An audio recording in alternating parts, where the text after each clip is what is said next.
बदलते भारत की शान।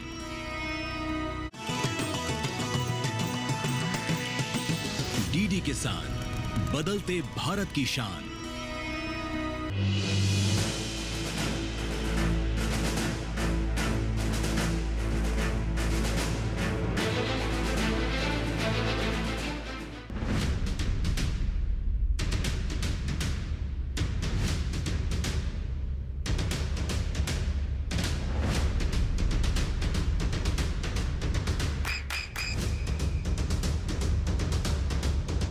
नमस्कार, किसान प्रश्न मंच में आप सभी का स्वागत है। मैं हूं आपके साथ हैदर ज़ैदी और आज किसान प्रश्न मंच का कारवां पहुंचा है नई दिल्ली के उज्जवाल कृषि विज्ञान केंद्र में। इस वक्त हम मौजूद हैं और तमाम किसान भी आज हमारे साथ किसान प्रश्न मंच पर मौजूद हैं और एक्सपर्ट्स भी जो इस कार्यक्रम में हमारे साथ जुड़े हैं। सबसे पहले एक्सपर्ट्स का तालियों के साथ स्वागत कीजिए।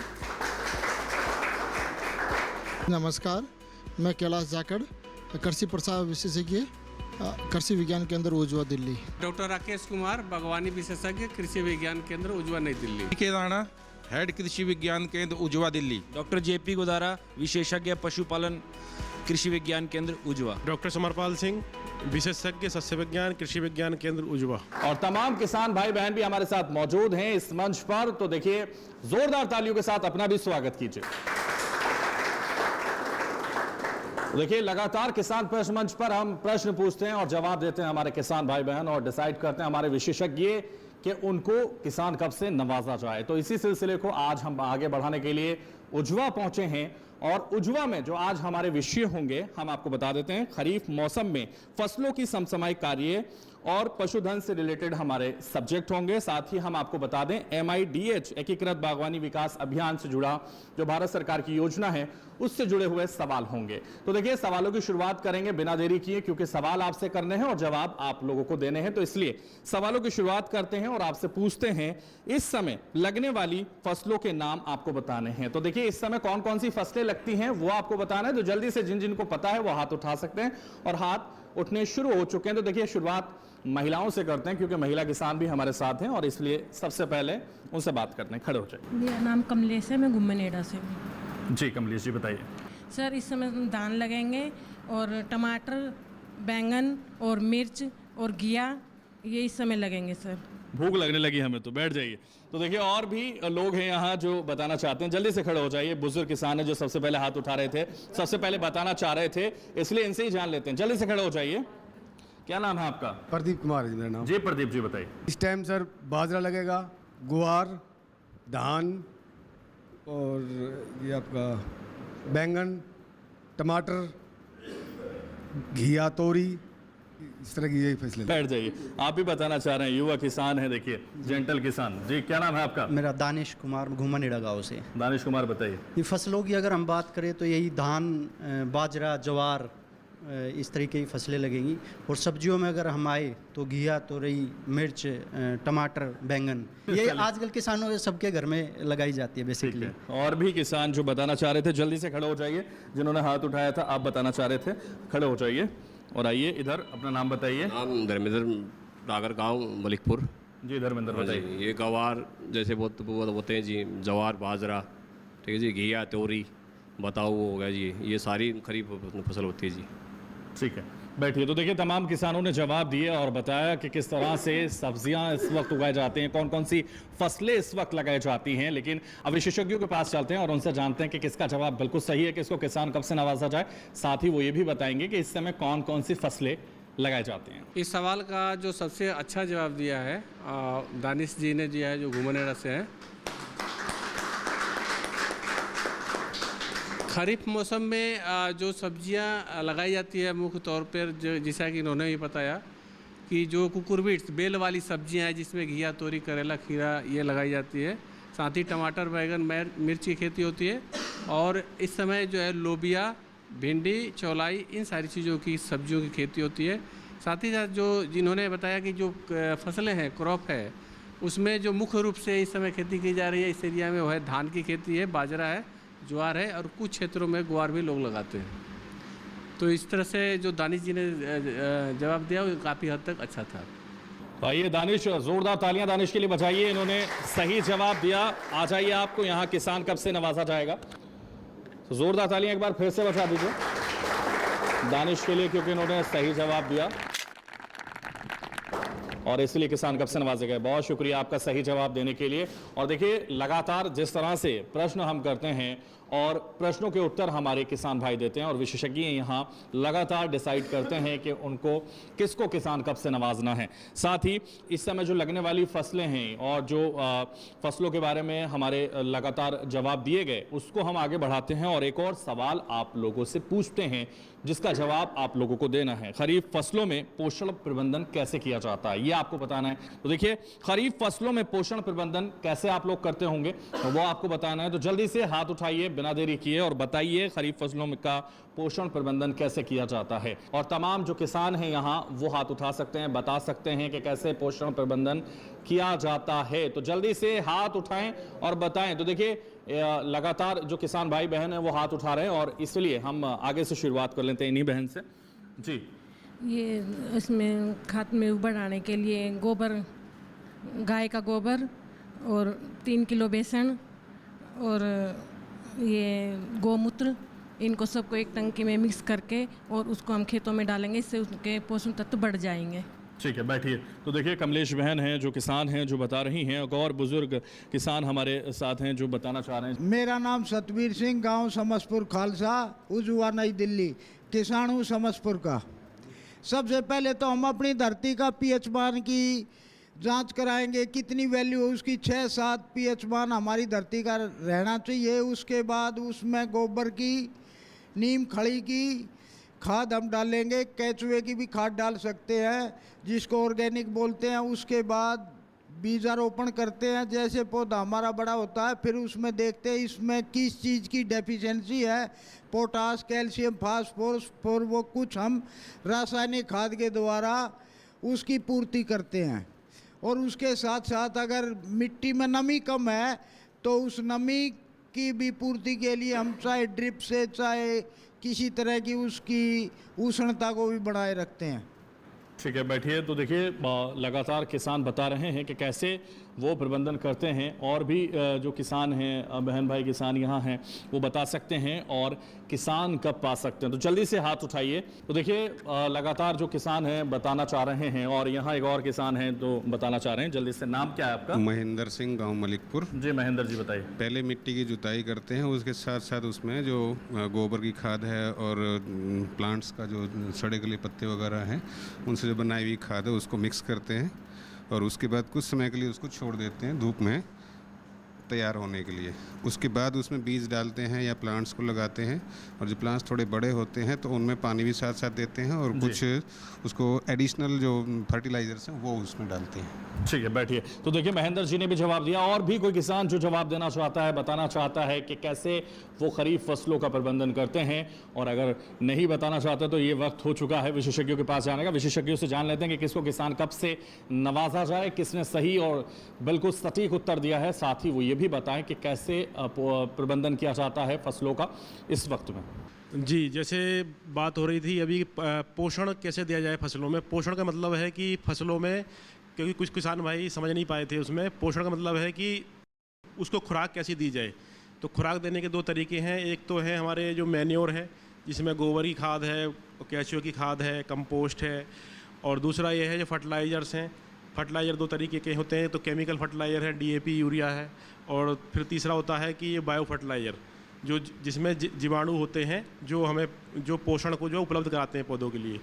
तो इसमें हमारे को संतुलित मात्रा में प्रयोग करना है। जैसे बताया था उन्होंने कि मिट्टी की जांच, जो पीएच मान के बारे में बात कर रहे थे वो, तो पीएच मान का ही नहीं, उसमें सबसे पहले अपनी मिट्टी की जांच ज़रूरी है, क्योंकि मिट्टी की जांच के बाद पता चले कि आपकी मिट्टी में कौन कौन से पोषक तत्व की कमी है और उसी के अनुसार ही हमें मतलब अपने खेत में पोषण को देना होता है।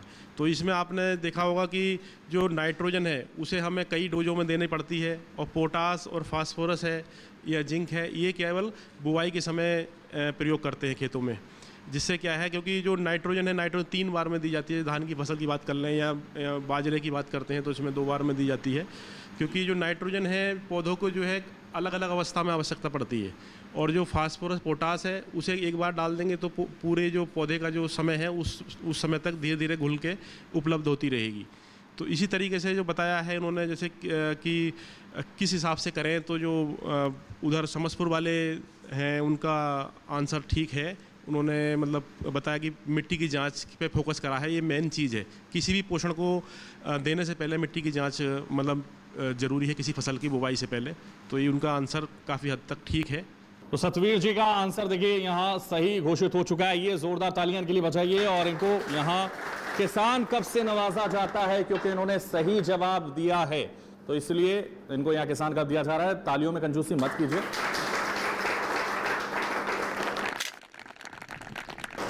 जवाबों में जरूर कंजूसी आप लोग कर रहे हैं। शुक्रिया सतवीर जी, आपने सही जवाब दिया और इसीलिए आपको किसान कप से यहां नवाजा गया। और इसीलिए देखिए, आपसे भी हम कहेंगे कि आप भी यहां किसान कप से नवाजे जा सकते हैं अगर सही जवाब देने की कोशिश आपने की तो।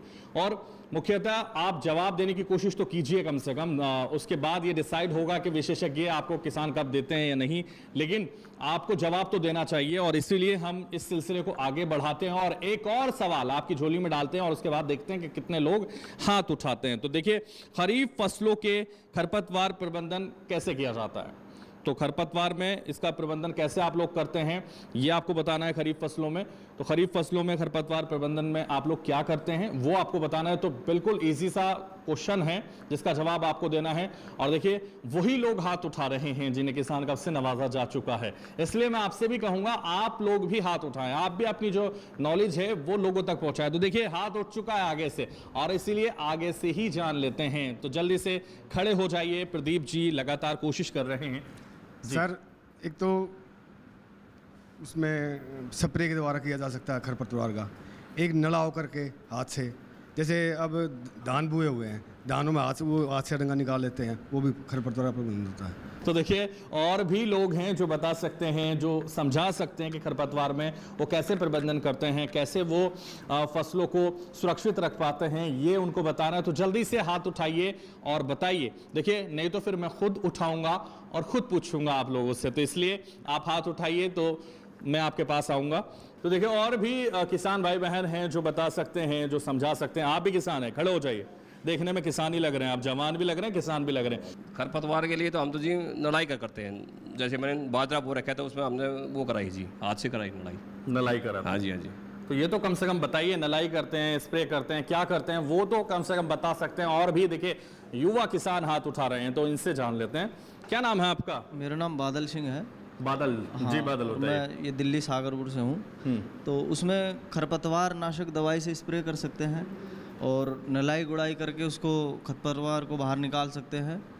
और बस यही है, इस तरह का ही है कि नलाई गुड़ाई और स्प्रे से ही काम होगा। ठीक है बादल। तो देखिए, फिल्मी अंदाज में बता रहे हैं और फिल्मी नाम इनका है बादल। और हमारे साथ विशेषज्ञ मौजूद है, तो विशेषज्ञों के पास हम जाएंगे और उनसे जानेंगे कि कैसे खरपतवार में प्रबंधन किया जाए। और भी कोई बताना चाह रहा है तो पहले उनसे भी जान लेते हैं और उसके बाद विशेषज्ञों के पास आते हैं। तो आइए, आपके पास आ जाते हैं। महेंद्र जी, क्या कहना चाह रहे हैं? खरपतवार का प्रबंधन कई तरीके से किया जाता है जी। तो सबसे पहले तो ये देखते हैं कि खरपतवार वीडिसाइड है किस तरह का, उसी के अकॉर्डिंग उसमें खरपतवार को रोकने के लिए प्रबंधन किया जाएगा। जैसे प्लांट्स जैसे बड़े होते जाते हैं तो खरपतवार के जो पौधे हैं वो भी साथ साथ ग्रो करते हैं, तो उनको एक तो हाथ से उखाड़ करके और साइड में फेंका जाता है। जब थोड़े बड़े हो जाते हैं, बाई चांस उनमें बीज वगैरह आ जाते हैं, तो स्प्रे किया जाता है। और हमारे पास में एक कृषि विज्ञान केंद्र है, यहाँ के एक्सपर्ट्स हैं, इनसे ही पता करते हैं कौन सा स्प्रे हमें करना चाहिए। कहीं ऐसा ना हो कि हम कोई गलत स्प्रे कर दें और उससे जो हमारी फसल है वो ख़राब हो जाए। तो सही स्प्रे उसके अंदर डाला जाए। उसके अलावा नलाई का भी एक तरीका है, नलाई भी करते हैं और खुरपे वगैरह से उसमें खुदाई करके और जो फसल के पौधे हैं उनको बचा के रखा जाए और खरपतवार को अलग किया जाए। कई सारे तरीके। ठीक है। तो देखिए, महेंद्र जी भी बता रहे हैं कि कई सारे तरीके हैं खरपतवार में प्रबंधन करने के फसलों के। लेकिन अब हम विशेषज्ञों के पास आते हैं और उनसे जानते हैं कि कौन से तरीके सही हैं, कौन सा स्प्रे इस्तेमाल करना चाहिए और कैसे वो नलाई करें, ये भी वो बताएं। और साथ ही ये भी वो बताएं कि किसको किसान कब से नवाजा जाए। किसान भाइयों ने काफ़ी मतलब कोशिश की है बताने की। और जैसे जो खरपतवार प्रबंधन है उसकी अप्रोच है कि हमें समन्वित खरपतवार प्रबंधन को अपनाना चाहिए, जिसमें हमें कल्चरल प्रैक्टिस जो बताई थी इन्होंने कि हाथ से निकालना है, ये भी बहुत ज़रूरी है। और उससे भी अगर उसके बाद में केमिकल अप्रोच पे आते हैं हम, क्योंकि केमिकल अगर पॉसिबल है उसमें हाथ से निकाल पाए तो केमिकल पे आएँ। और तीसरा आता है कि बायोलॉजिकल जो होती हैं कि कुछ बायोलॉजिकल हर्बिसाइड है उनका प्रयोग करने के द्वारा जो है हम खरपतवार को प्रबंध कर लेते हैं। और तीसरा है कि कल्चरल में जैसे हम जो सस्य तकनीकी हैं, जैसे इस तरह की फसल की बुवाई करें जो खरपतवार को बढ़ने ना दे। तो ये कई तरीके की तकनीकी हैं, मगर समन्वित खरपतवार प्रबंधन में हम सभी को अपनाना होता है। उनमें से जो है कम से कम 2 या 3 अप्रोच का हम प्रयोग करते हैं, जिससे क्या है हमें कम से कम केमिकल पर जाना पड़े और हमें लेबर का भी ध्यान रखना है कि ज़्यादा से ज़्यादा लेबर भी ना लगे। तो दोनों का मतलब 2-3 तकनीकों को साथ में लेके हम अगर काम करेंगे तो अच्छा मुनाफा मिलता है। तो इस समय जैसे धान की फसल है, बाजरा है या सब्जी वाली फसल है, तो किसान भाई इसमें कल्चरल मतलब जो हाथ से भी निकालते हैं और बीडीसाइड का भी प्रयोग करते हैं। तो ये इनमें जो 2 अप्रोच जो बताई हैं, सबसे पहले जो प्रदीप जी हैं इन्होंने कोशिश की थी बताने की और काफ़ी हद तक बताया सही। और तो इनके जो कफ के जो हकदार हैं प्रदीप जी हैं, जो प्रदीप जी आगे बैठे। आइए प्रदीप जी, कोशिश करने वालों की कभी हार नहीं होती, लगातार कोशिश आप कर रहे थे और इस बार आपकी कोशिश कामयाब हुई है, इसलिए आपको किसान कप से नवाजा जाता है। जोरदार तालियां एक बार फिर से बजा दीजिए। बहुत शुक्रिया, सही जवाब आपने दिया और देखिए किसान कप के हकदार आप बन चुके हैं। तो देखिए लगातार हम इस सिलसिले को आगे बढ़ाते हैं और एक और प्रश्न आप लोगों से कर लेते हैं जिसका जवाब आप लोगों को देना है। तो देखिए प्रश्न हम करेंगे लेकिन जवाब आप लोग नहीं दे रहे हैं, इसलिए तैयार रहिए, जल्दी से जवाब दीजिए और सब लोग किसान कप पाइए और फिर यहां से जाइए। तो इसलिए आगे बढ़ाते हैं और एक और सवाल आपसे करते हैं। खरीफ मौसम में लगने वाली मुख्य सब्जियां कौन कौन सी हैं? देखिए ये बड़ा आसान सा प्रश्न है, हालांकि एक बहन ने हाथ उठाना शुरू कर दिया है, पहले भी उन्होंने प्रयास किया था और इसीलिए उनसे ही शुरुआत कर लेते हैं। तो कौन कौन सी सब्जियां हैं जिनके बारे में आपको पता है? तो शुरुआत यहां से कर लेते हैं। क्या नाम है आपका? मेरा नाम अंजना गुप्ता है। इस टाइम जैसे घिया होती है और मिर्च और टमाटर होते हैं और बैंगन की होती है और इस टाइम तोरी भी लगती है। बैठिए। अर्चना जी ने देखिए ये बहन है किसान और बता रही थी कौन कौन सी सब्जियां मुख्य तौर से लगती हैं खरीफ मौसम में। और एक और बहन है जो बताना चाह रही है। क्या नाम है आपका? पहले नाम बताइए। मेरा नाम कमलेश है। जी कमलेश जी बताइए। हाँ जी, इस समय सब्जियों में लगते हैं टमाटर और मिर्च, बैंगन और जो ये वैसे सब्जियां होती हैं बेल वाली, उनमें वो घिया और तोरी और करेले, ये सब्जियां लगती हैं इस टाइम पे। ठीक है। तो देखिए ये बहनें किसान हैं और साथ ही साथ रसोई भी संभालती हैं, तो ये इनको पता होगा कि कौन सी सब्जियां लगती हैं, इसलिए सारी बहनें लगातार हाथ उठा रही हैं। हमारी किसान बहनें और भी हैं, देखिए इन्होंने भी हाथ उठाया। क्या नाम है आपका? सुनीता कटारिया। सुनीता जी, जी बताइए सुनीता जी। इस समय जो फसलें लग रही है, सब्जियां लगेगी, भिंडी, टिंडा, तोरी, गवार की फली, भिंडी, सेम और लौकी, करेला और चलो ठीक है, बैठ जाइए। तो सुनीता जी देखिए बता रही हैं कि कौन कौन सी सब्जियां लगती हैं। और भी कोई किसान भाई बताना चाहता है कि कौन कौन सी सब्जियां लगती हैं? ये प्रयास लगातार कर रहे हैं और इस बार भी कोशिश कर रहे हैं, तो इसलिए जान लेते हैं इनसे भी। जी कई तरह की सब्जियां होती हैं। बेल वाली सब्जियों में तोरई, घिया और खीरा, ककड़ी, इस तरह की सब्जियां हैं। उसके अलावा भिंडी है, बैंगन है और मिर्च है और टमाटर की सब्जियां हैं। इस तरह की सब्जियां इस मौसम में उगाई जाती हैं। बैठिए। महेंद्र जी देखिए कोशिश कर रहे हैं कि कौन कौन सी सब्जियां उगाई जाती हैं।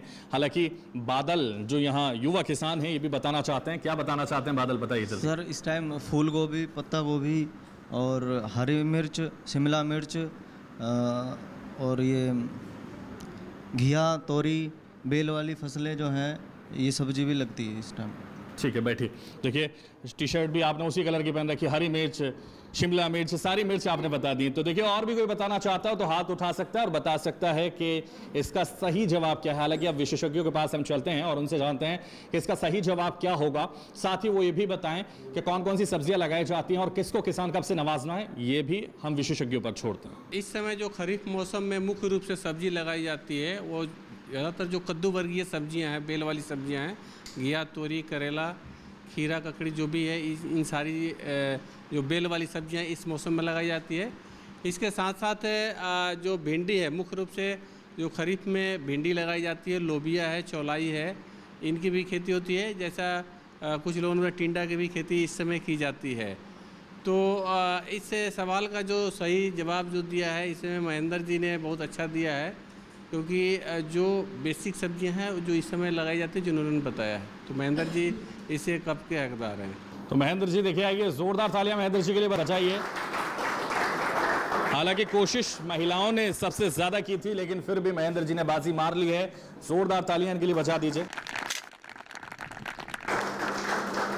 बहुत शुक्रिया, सही जवाब आपने दिया और इसलिए किसान कप से आपको यहां नवाजा गया है। इस सिलसिले को हम आगे बढ़ाएंगे और अगले ब्रेक के बाद हम बात करेंगे भारत सरकार की योजना की, लेकिन यहां रुकेंगे एक छोटे से ब्रेक के लिए।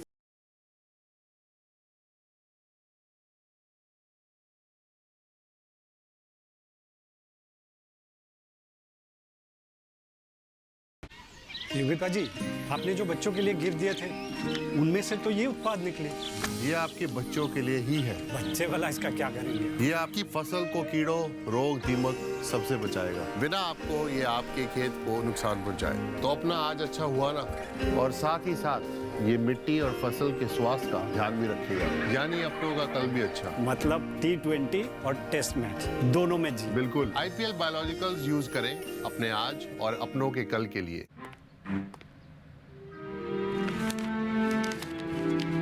इतनी जल्दी पैसे डबल?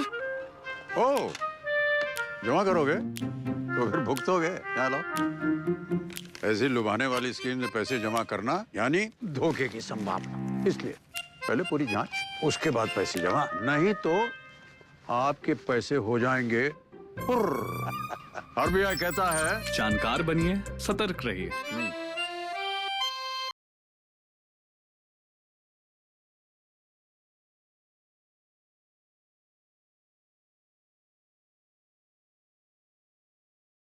किसान प्रश्न मंच में एक बार फिर से आप सभी का स्वागत है और इस बार हम आपके लिए किसान प्रश्न मंच में भारत सरकार की योजना की बात करने आए हैं और बात करेंगे हमारे किसानों से। जी हां, MIDH की हम बात करेंगे। MIDH यानी एकीकृत बागवानी विकास अभियान भारत सरकार की ओर से चलाया जा रहा है। इसको लेकर आप क्या जानते हैं, ये सबसे पहला सवाल हम आपसे पूछेंगे। MIDH क्या है और इसका मुख्य उद्देश्य क्या है, ये आपको बताना है। और देखिए, पीछे से हाथ उठने लगा है तो इसलिए पीछे से ही शुरुआत कर लेते हैं। एक बहन किसान हैं जो हाथ उठा रही हैं लगातार और उनसे बात करते हैं, उनके पास क्या जानकारी है और इस योजना का क्या लाभ लोगों तक पहुंच रहा है वो बताएंगे। क्या नाम है आपका? सुनीता कटारिया। जी सुनीता जी, बताइए। सर, ये जो भारत सरकार की योजना है एकीकृत बागवानी विकास योजना है, इसमें जो भारत सरकार ने 2005-06 में 10वीं योजना के तहत बागवानी को बढ़ाने का काम किया है, जिसमें एक ही जगह पे बहुत सारी जो है फसलें, इसमें जड़ वाली भी हैं जी और कंद वाली भी है, इसमें आप प्लांट से भी है और छोटे पौधों से भी है। इसमें फलों को ज़्यादा बढ़ाने की वो कोई है इसमें, और इसमें सरकार सब्सिडी भी दे रही है भारतीय किसानों को, जो अभी इसमें बागवानी की तरफ जो बढ़ रहा है उसको सब्सिडी भी दे रही है। तो किसानों को प्रोत्साहित करने के लिए भारत सरकार ये योजना चला रही है। सुनीता कटारिया जी कह रही हैं, हमारी बहन यहाँ किसान हैं और एक और बहन किसान हैं जो लगातार कोशिश कर रही हैं। खड़ी हो जाइए जी। सर, मेरा नाम कमलेश है और अभी हमारा जो बजट पास हुआ है 2024 में, उसमें हमारे देश के प्रधानमंत्री नरेंद्र मोदी जी ने किसानों के लिए कुछ फसलें जैसे तिल, तिलहन और पशुपालन में बकरी आदि का उनके लिए बहुत अच्छा वो दिया उनको, और हम चाहते हैं कि आगे भी भविष्य में भी हमारे लिए इनके लिए काम करे सर। ठीक है, बैठिए। तो देखिए, कमलेश बहन ने बताया कि किस तरह से 2024 के बजट में क्या दिया गया है वो भी इन्होंने बताया है, और भी जो किसान हैं यहाँ बताना चाहते हैं, समझाना चाहते हैं कि एकीकृत बागवानी विकास अभियान आखिर है क्या, उसका उद्देश्य क्या है, ये वो बताना चाहते हैं। तो जल्दी से, तो और भी कोई बताना चाहता हो, जो समझाना चाहता हो कि आखिर ये योजना है क्या, ये योजना आखिर किस तरह से फ़ायदा पहुंचा रही है। सतवीर जी को पहले किसान कप मिल चुका है, लेकिन फिर भी वो प्रयास कर रहे हैं, इसलिए चलिए जान लेते हैं उनसे। नमस्कार जी, मेरा नाम सतवीर सिंह और मैं इस बात को, भारत सरकार की जो योजना है इसको दो भागों में सोचता हूँ, दो भागों में आपको बताना चाहता हूँ। सबसे पहला तो हमारा जलवायु परिवर्तन, जो हमारा एयर पोल्यूशन हो रहा है, उससे अगर हम पेड़ पौधे लगाएंगे तो एक तो अपने समाज में, अपने क्षेत्र में हरित क्रांति आएगी, हरा भरा रहेगा, शुद्ध वायु मिलेगी। दूसरी बात, हमें फल और सब्जियां तो कद्दू और इनसे मिलती है, फल मिलेंगे उनसे, जो कि हमें ना तो बाहर से एक्सपोर्ट करने पड़ेंगे और यहाँ हर बच्चे को, हर आदमी की उस फल के लिए पूर्ति हो जाएगी। इसलिए भारत सरकार इन दोनों चीज़ों को ध्यान में रखते हुए इस उद्देश्य को बढ़ावा दे रही है बागवानी के को।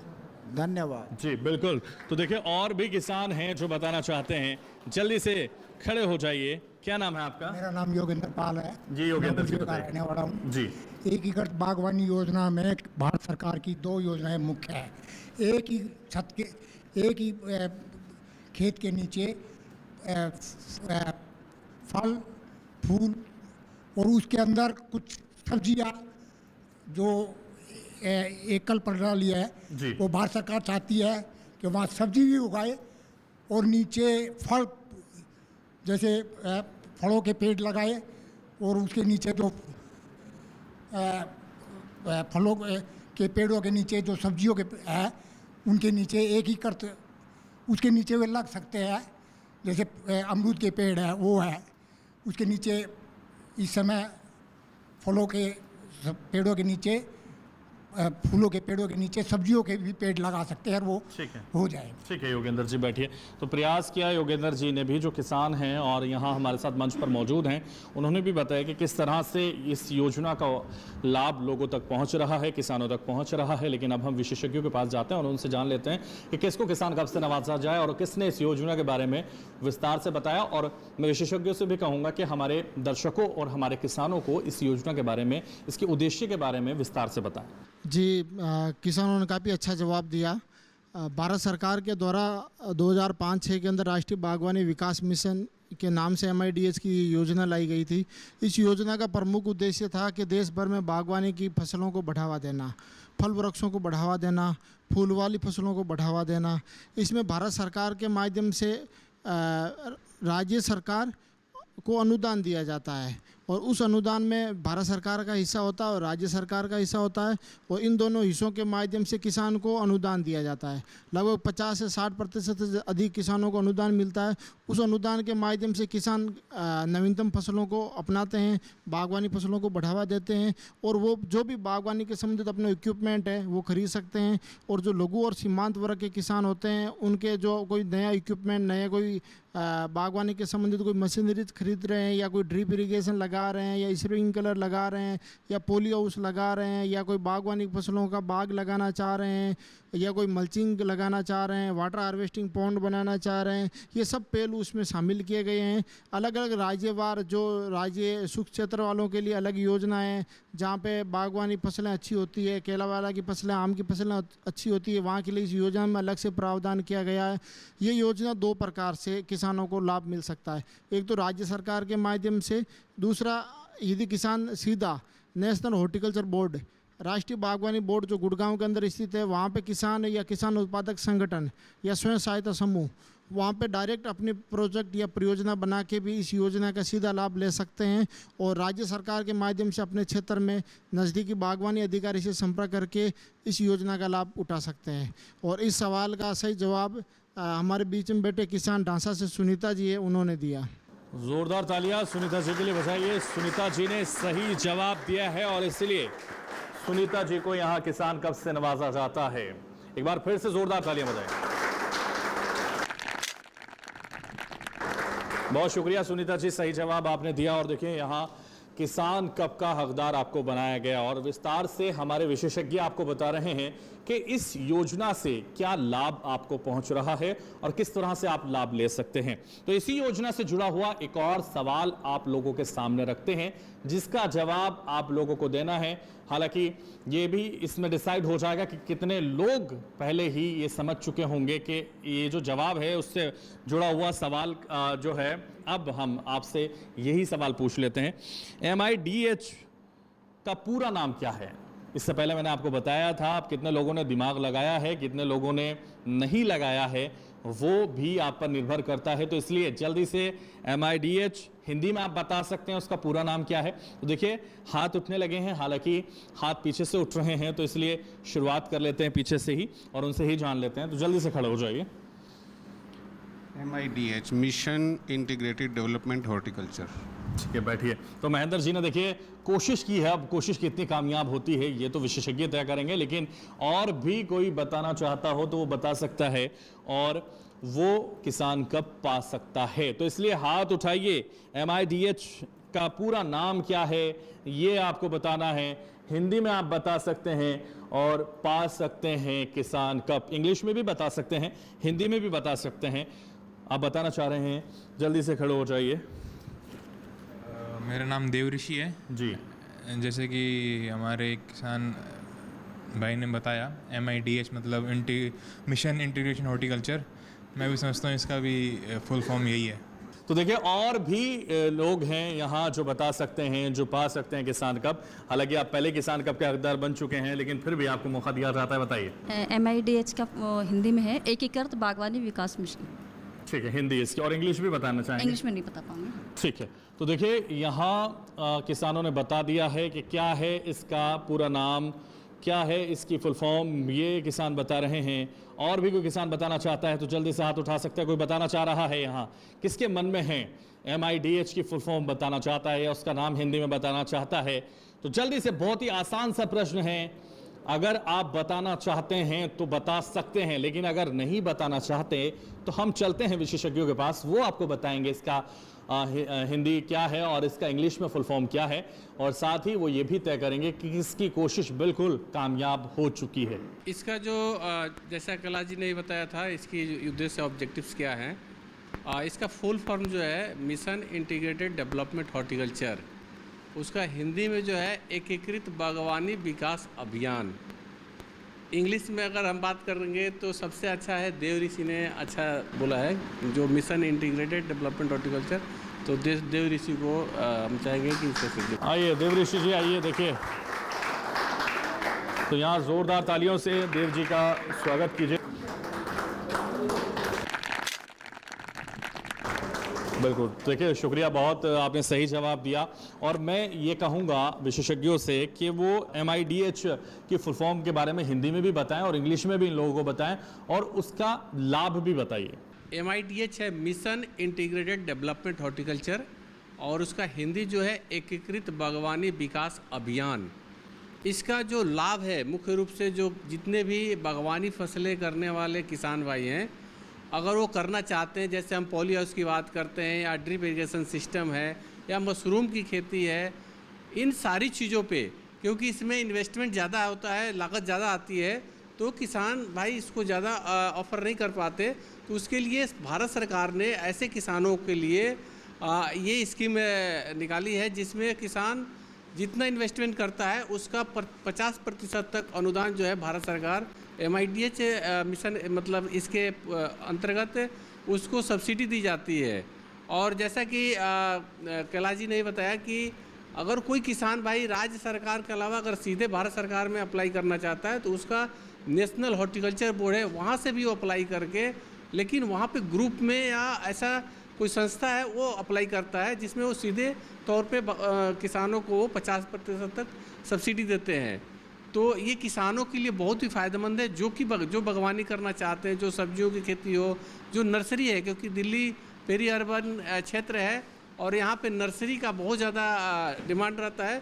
तो नर्सरी पे भी जो छोटे नर्सरी हैं, लघु नर्सरी हैं और बड़े नर्सरी भी हैं, दोनों को स्मॉल नर्सरी और बड़े नर्सरी पे बहुत अच्छा सब्सिडी है। और हम भारत में बात करते हैं तो कहीं कहीं पे जहाँ पे जैसा कैलाश जी ने बताया कि स्टेट वाइज डिफरेंट क्रॉप्स है, जहाँ पे उसके आधार पर जैसे केला की खेती है, जहाँ अंगूर की खेती है, उन पर आधारित स्कीमें हैं। और कहीं कहीं पे पानी जहाँ ज़्यादा प्रॉब्लम है वहाँ पे तो 80% से 90% तक ड्रिप इरिगेशन में सब्सिडी दी जाती है। तो ये किसानों के लिए बहुत ही फ़ायदेमंद होती है। तो देखिए किसानों के लिए किस तरह से लाभदायक है वो विशेषज्ञ आपको बता रहे हैं और इसका लाभ आप कैसे ले सकते हैं वो भी जानकारी आपको दी जा रही है। तो लगातार हम इस मंच पर प्रश्न आपसे पूछ रहे हैं, लेकिन साथ साथ लगातार विशेषज्ञ आपको जानकारियां भी दे रहे हैं। तो देखिए इसी को आगे बढ़ाते हुए इसी से जुड़ा हुआ, इसी योजना से जुड़ा हुआ एक और प्रश्न आपसे अंतिम पूछ लेते हैं और ये प्रश्न है MIDH की शुरुआत कब हुई, ये आपको बताना है।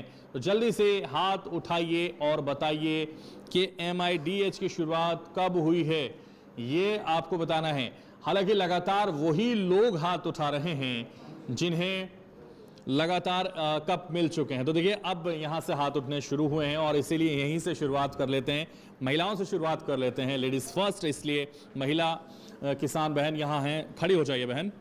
क्या नाम है आपका? मेरा नाम इधर देखिए। मेरा नाम करिश्मा है जी करिश्मा और बताइए। मैं गुम्मनेड़े से हूँ जी। 2005 से शुरू हुई है। बैठिए करिश्मा बहन। तो करिश्मा बहन ने बताया कि 2005 से इसकी शुरुआत हुई है और यहाँ एक और बहन है जो बताना चाह रहे हैं, जल्दी से खड़े हो जाइए, नाम बताइए और उसके बाद योजना की शुरुआत कब से हुई? मेरा नाम कमलेश है और इस योजना की शुरुआत 2005 से और 2006 से हुई है। 2005 और 2006। देखिए ये इंक्रीज यहाँ हुआ है। एक और युवा हैं जिनका नाम बादल है और जो यहाँ मौजूद हैं, बताइए जल्दी से। बादल, ये 2004 और 6 के बीच में हुई है। किसान हैं आप? जी, युवा किसान है। हाँ 2005 और 6 से शुरुआत हुई है। बैठिए बादल। तो देखिए और भी कोई बताना चाहता हो तो जल्दी से हाथ उठा सकता है, बता सकता है और हमें समझा सकता है कि इस योजना की शुरुआत कब हुई है। आप भी बताना चाह रहे थे। मेरा नाम अंजना गुप्ता है, 2005 में हुई थी। 2005 में इसकी शुरुआत हुई। बैठिए। कोई और भी युवा इतने सारे हैं यहाँ, युवा किसान इतने सारे हैं, वो भी बता सकते हैं। जल्दी से खड़े हो जाइए। क्या नाम है आपका? हिमांशु डागर। हिमांशु डागर। जी हिमांशु डागर, किसान है आप? हाँ जी। बताइए कब हुई इस योजना की MIDH की शुरुआत कब हुई है? 2005 में हुई थी सर। 2005 में। आपको पता था या आपने नकल कर दी? ना बेरा दिया था। बेरा था। जब बेरा था तो बता क्यों नहीं रहे थे यार? बैठ जाइए। तो आपको बेरा था। और देखिए यहाँ हमारे भोले भाले किसान हैं जो बता रहे हैं, जो समझा रहे हैं और उन किसानों से हम चाहेंगे जो जवाब दे रहे हैं कि वही जवाब देने की कोशिश करें जो अब तक किसान कप के हकदार नहीं बन सके हैं। तो इसलिए अब हम विशेषज्ञों के पास जाते हैं और जानते हैं कि किसका जवाब बिल्कुल सही है, साथ ही किसको किसान कप से नवाजा जाए और ये भी वो बताए कि कब इसकी शुरुआत हुई है। किसान भाइयों, मैं आपको बताना चाहूँगा कि MIDH है जो इसकी पहले ये NHM के नाम से जाना जाता था और इसकी शुरुआत 1 अप्रैल 2014 में MIDH नाम डाला आया, जिसका उद्देश्य मेरे किसान साथियों ने बताया है कि जो बागवानी फसलें हैं, फूल वाली फसलें, फल वाली फसलें, सब्जी, उसका प्रसार किस तरह से किया जा सकता है। पूरे देश में अधिक से अधिक फलों की सब्जी, फूलों की सब्जी, इस पर विशेष ध्यान सरकार द्वारा दिया गया है। तो मेरे हिसाब से जो जवाब है कमलेश जी का जो है जवाब इसमें ठीक है, तो यही कप की हकदार बनती हैं। तो कमलेश जी आइए। देखिए कमलेश जी लगातार हाथ उठा रही थी और शुरुआत से हाथ उठाने का जो फल है वो इनको अब जाकर मिला है और इसीलिए देखिए बार बार मैं कह रहा हूं कि कोशिश करने वालों की कभी हार नहीं होती। बैठिए। बहुत शुक्रिया कमलेश जी, आपने सही जवाब दिया और देखिए यहाँ किसान कप के हकदार आप बन चुके हैं। लगातार सिलसिला यहाँ जारी है और बात करेंगे एक छोटे से ब्रेक के बाद पशुपालन की, लेकिन यहां रुकेंगे एक छोटे से ब्रेक के लिए। फौरन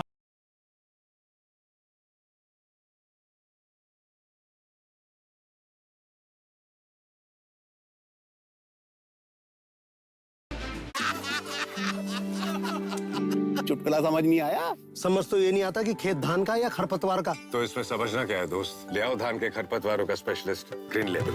IIL के ट्रैक्टर ब्रांड का ग्रीन लेवल, धान के खरपतवारों का स्पेशलिस्ट। युविका जी, आपने जो बच्चों के लिए गिफ्ट दिए थे उनमें से तो ये उत्पाद निकले। ये आपके बच्चों के लिए ही है। बच्चे वाला इसका क्या करेंगे? ये आपकी फसल को कीड़ों, रोग, दीमक सबसे बचाएगा, बिना आपको ये आपके खेत को नुकसान पहुंचाए। तो अपना आज अच्छा हुआ ना, और साथ ही साथ ये मिट्टी और फसल के स्वास्थ्य का ध्यान भी रखेगा, यानी अपनों का कल भी अच्छा। मतलब T20 और टेस्ट मैच दोनों में जी। बिल्कुल। IPL बायोलॉजिकल्स यूज करें अपने आज और अपनों के कल के लिए।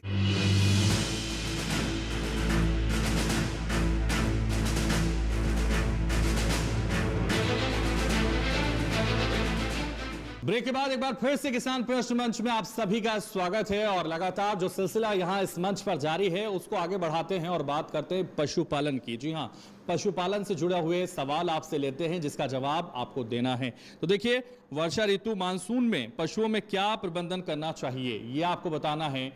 तो लगातार जिस तरह से हम प्रश्न आपसे कर रहे हैं उसी से जुड़ा हुआ, पशुपालन से जुड़ा हुआ ये प्रश्न है, वर्षा ऋतु मानसून में पशुओं में क्या प्रबंधन करना चाहिए ये आपको बताना है। तो जल्दी से हाथ उठाइए और बताइए वर्षा मानसून में पशुओं में क्या प्रबंधन करना चाहिए, ये आपको बताना है। तो जल्दी से हाथ उठाइए।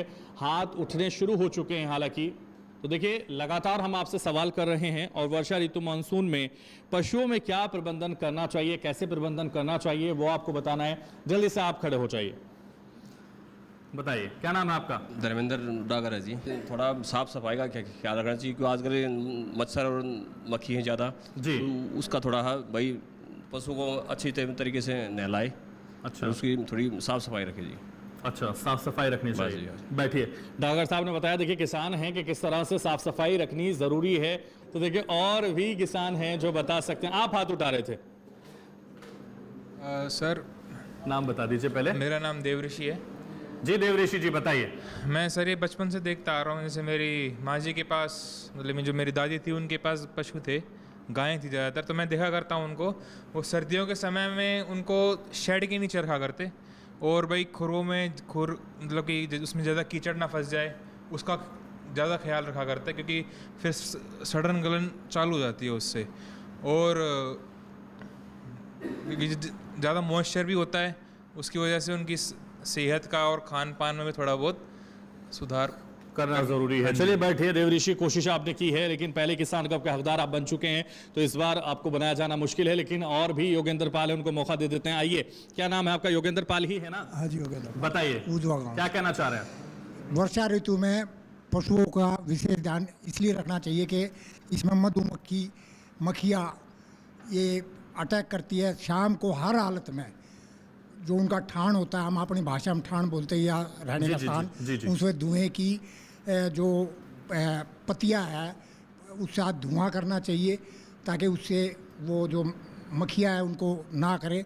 और हर हालत में उनको एक समय में, शाम के समय या सुबह के समय अच्छी तरह से नहलाना चाहिए उसकी चमड़ी, ताकि वो मक्खियाँ उनको अटैक नहीं करे।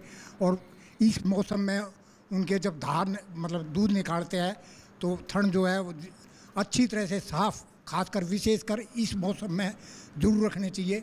और उसके खास पान पर ध्यान रखना चाहिए। खाने का जहाँ तक है, कभी कभी तेज़ हवा के झोंके से उनको सर्द गर्म भी ऐसे मौसम में हो जाता है, तो वो भी विशेष ध्यान हमें रखना चाहिए। किसी अगर कोई मतलब समस्या है तो किसी विशेषज्ञ से या डॉक्टर से सलाह लेकर उनको ट्रीटमेंट का जो भी उपचार है हमें उसका उठाना चाहिए। बिल्कुल, योगेंद्र पाल जी ने बहुत कोशिश की है कि किस तरह से ध्यान रखना चाहिए। और जो महिलाएं बहन हैं उनसे भी जान लेते हैं। खड़े हो जाइए बहन। तो आप कैसे पशुओं का ध्यान रखते हैं इस मौसम में? मेरा नाम करिश्मा है। हमें पशुओं को बरसात के मौसम में सूखे व साफ स्थान पर रखना चाहिए। और अगर यदि हमारे पशु पक्के फर्श या ऐसी जगह पर हैं तो हमें हफ्ते में 2 बार कीटनाशक दवाई का छिड़काव जरूर करना चाहिए। ठीक है, बैठिए। तो देखिए बहन ने भी कोशिश की है कि किस तरह से ध्यान रखना चाहिए और किस तरह से वो ध्यान रखती हैं, ये भी बताना चाह रहे हैं। सर, बादल सिंह नाम है मेरा। ये बरसात के मौसम में पशुओं को नहलाने का जो काम है वो प्रतिदिन करना चाहिए। और उनके खाने के स्थान जहाँ वो खाना खाते हैं उसको भी हफ्ते में 1 बार साफ़ सफाई अच्छे से करना चाहिए। बैठ जाइए बादल। तो देखिए इतने सारे लोगों ने, इतने सारे किसान भाई बहनों ने जवाब दिया। अब हम विशेषज्ञों के पास जाते हैं और उनसे जानते हैं कि वर्षा ऋतु मानसून में पशुओं का ध्यान और ख्याल कैसे रखा जाए, वो हमारे दर्शकों और हमारे किसानों को बताएं। साथ ही किसने सही जवाब दिया है, किसको किसान कब से नवाजा जाए, ये भी वो तय करें। देखिए अभी जैसे मानसून का मौसम है तो इसमें नमी की मात्रा बढ़ जाती है, तो इससे क्या कि बीमारियों का खतरा पशुओं में बहुत ज़्यादा बढ़ जाता है। तो इसमें सबसे पहले जो रख रखाव में हम उनके जो आवास है उसको सूखा रखें, थोड़ा सा अपना जो बिल्कुल लेवल है उससे थोड़ा 1 या 2 फीट ऊपर रखें। और फिर जो इसका पशु का चारा है तो उसको भी आप कोशिश करें कि सूखा रखें, क्योंकि उसमें कहीं फफूंद लगने की समस्या ज़्यादातर देखी गई है। तो उसमें कहीं भी फफूंद ना लगा हो, अगर इस तरीके का है तो उसे आप हटा दें, कहीं कालापन ना हो। और फिर कुछ जैसे किसान भाई ने बताया, और जैसे कि इस समय बीमारियां से ज़्यादा ग्रसित रहता है पशु, तो जैसे कि थनैला रोग के चांसेस बहुत ज़्यादा इसमें बढ़ जाते हैं। और कुछ एक बीमारियां हैं जैसे मुंह पका, खुर पका, तो इनका टीकाकरण भी इस मौसम में करवाना ज़रूरी है। और एक आप कृमिनाशक हैं जैसे कि डिवॉर्मिंग, तो वो भी आप मानसून से पहले अवश्य करवाएं, जिससे कि आपका पशु स्वस्थ रहे। तो मेरे हिसाब से जो है इनका योगेंद्र जी का देखिए बुजुर्ग किसान है और काफ़ी अच्छा इन्होंने सटीक जवाब दिया है। योगेंद्र, आइए योगेंद्र जी, देखिए बुजुर्ग किसान हैं और इन्होंने सही जवाब दिया है, इसलिए इन्हें किसान कप से यहाँ नवाजा जाता है। ठीक, बहुत शुक्रिया योगेंद्र जी आपका, आपने सही जवाब दिया और इसलिए किसान कप से आपको यहाँ सम्मानित किया गया। तो देखिए हमने आपसे पूछा था कि वर्षा ऋतु मानसून में पशुओं में क्या प्रबंधन करना चाहिए, यानी मानसून में क्या व्यवस्थाएं करनी चाहिए, कैसे ध्यान रखना चाहिए अपने पशुओं का।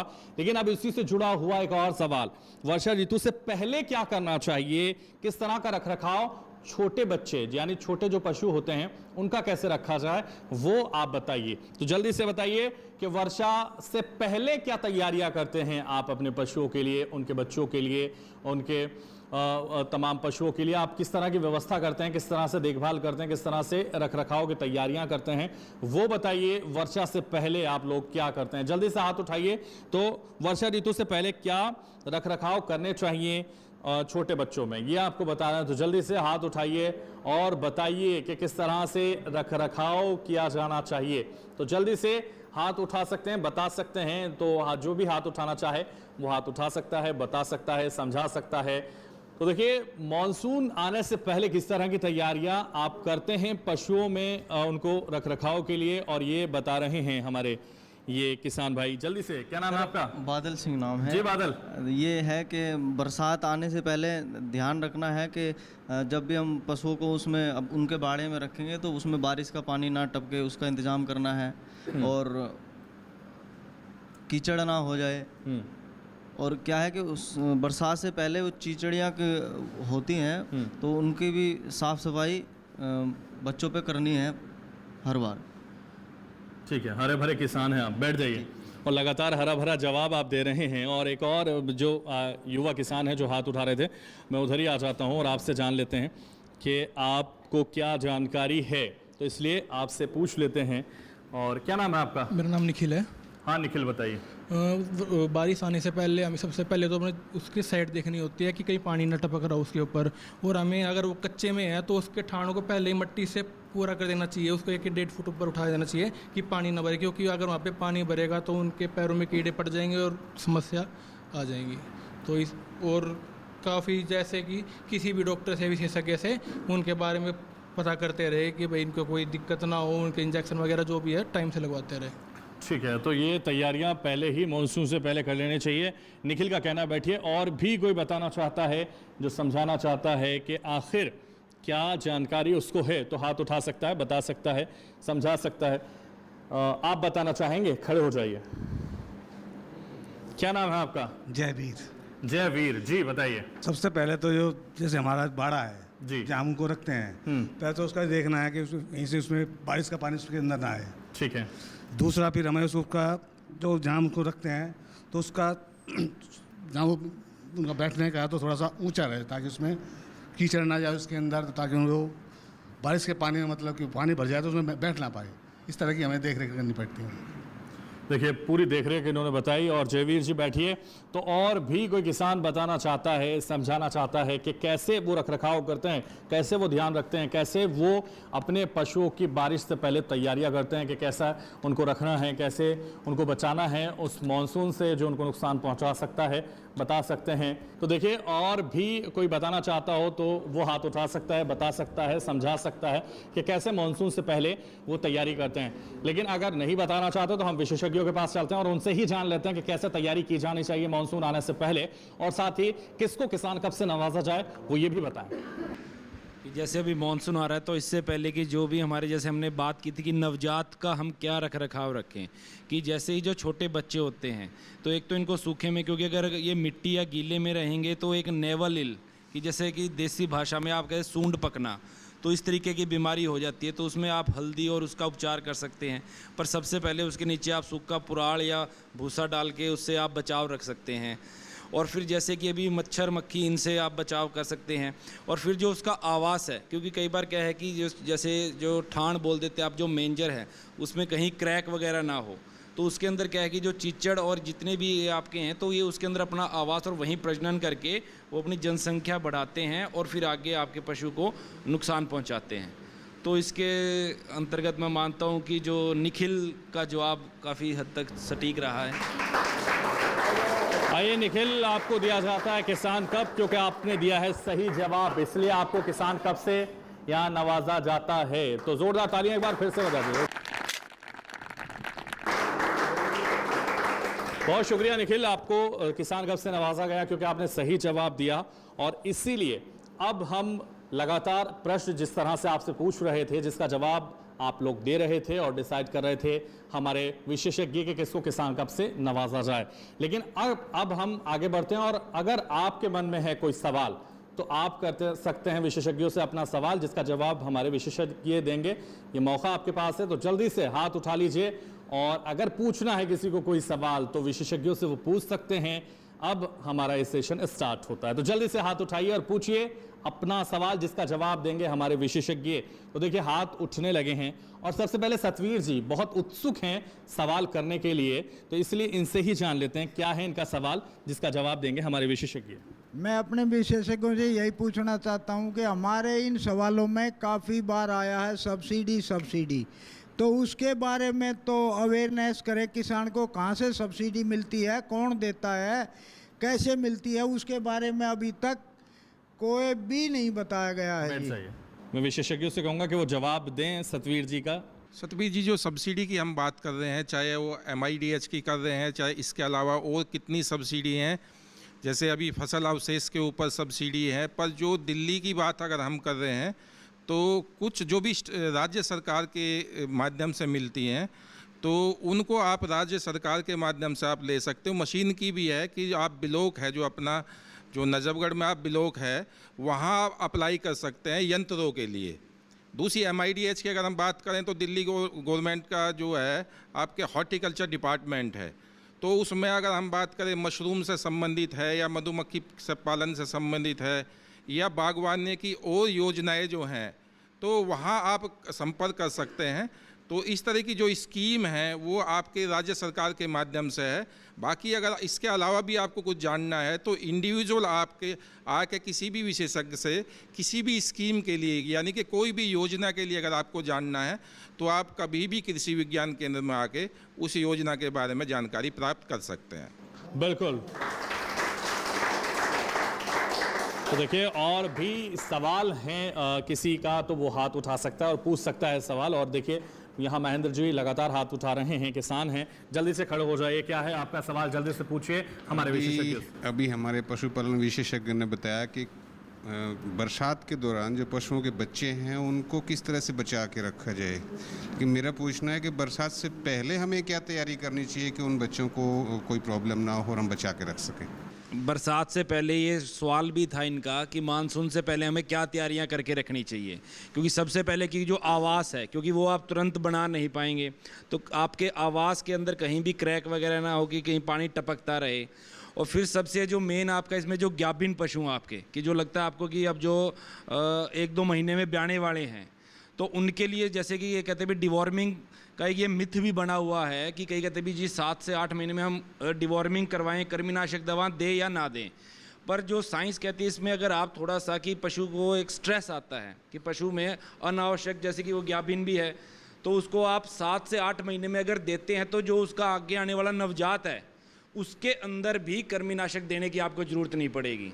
तो आप इसको क्या है कि जो 7 से 8 महीने और 9 महीने तक की शाम के समय, क्योंकि बस सिर्फ मेन ये है कि वो आपको ध्यान रखना है कि कई कृमिनाशक दवाएं होती हैं जो प्रेगनेंसी सेफ़ होती हैं, तो वो आपको ध्यान रख के आप इस तरीके से उनको ये दवाएं दे सकते हैं। अपना जो टीकाकरण है, मानसून से पहले कृमिनाशक है जो उनका स्थान है, और एक अपना जो अनाज का स्टोर है कि आपने वो देखना है कि उसमें कहीं फफूंद ना लगाओ, तो उसका ध्यान रख के आप सूखा अनाज अपना स्टोर करके बरसात से पहले रख सकते हैं। तो इस तरीके से आप प्रबंधन अपना कर सकते हैं।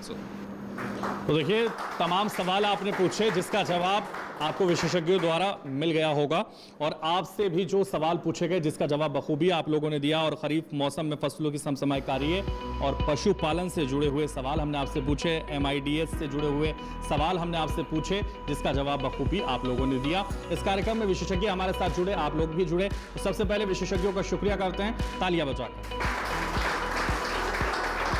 और तमाम किसान भाई बहन भी हमारे साथ जुड़े, अपना भी शुक्रिया हम तालियों के साथ करते हैं। और जिस तरह से आज खरीफ मौसम में फसलों की समसमाई कार्य और पशुपालन से जुड़े हुए सवाल हमने पूछे हैं MIDH